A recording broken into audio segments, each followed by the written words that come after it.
What's up, everyone? Hey, this is Jeremy Smith, and today's video is going to be a Free to Smile video. For the purpose of Free to Smile is to, 1, address the mental health concerns that's going on within the schools, 2, academic performance, 3, it is also a conduit for us to get together with leaders in the community to have table talks and conversations about the tough topics that really people don't like to talk about, but we're not going to back away from it. And so over the last couple of weeks, I have had people from both sides kind of ask me a question about a particular subject matter, especially as I have been very proactive in helping build a Christian community within the public schools, especially here on the Race City end of things.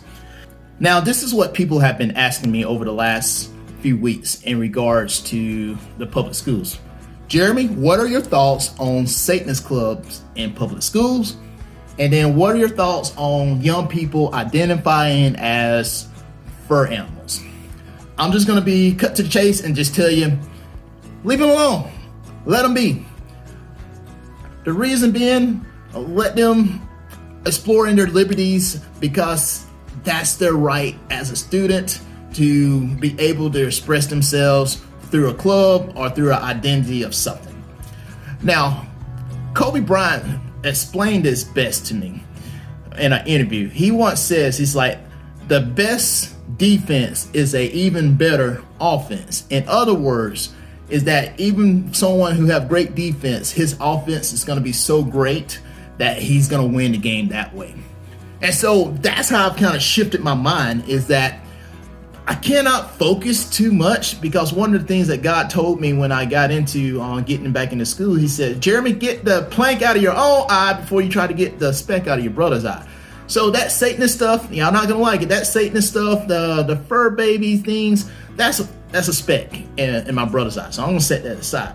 But now what I am gonna take responsibility and work on that plank is that the influence of the Christian student is not where it needs to be in the school.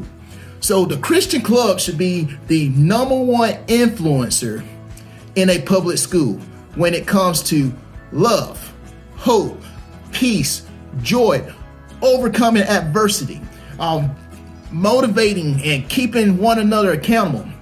That club should be #1 in volunteer service, #1 in academic performance. And the students should be not only diving into the Word of God and bettering themselves, but they should also be gleaming from their teachers and developing those skill sets that they need to be productive citizens in the future. So that's our offense. Our offense should not be to kind of worry about what's going on over here. Our offense should be making sure that the Christian club is growing to be the most positive, loving, accepting influence in the public schools. There's no reason why our FCA meetings could not be running 1,000 students every week, because they want to get more of the Word of God. They want to get discipled in the Word. And when that happens, we will start to see a lot of this depression, anxiety, suicidal thoughts go out the door. So ladies and gentlemen, that's my response, is we can't be worried about the identity issues. We got to be worried about how well disciple are our kids to be the loving hope and peace of Jesus Christ in our schools. Love, peace, happiness. Jeremy's out.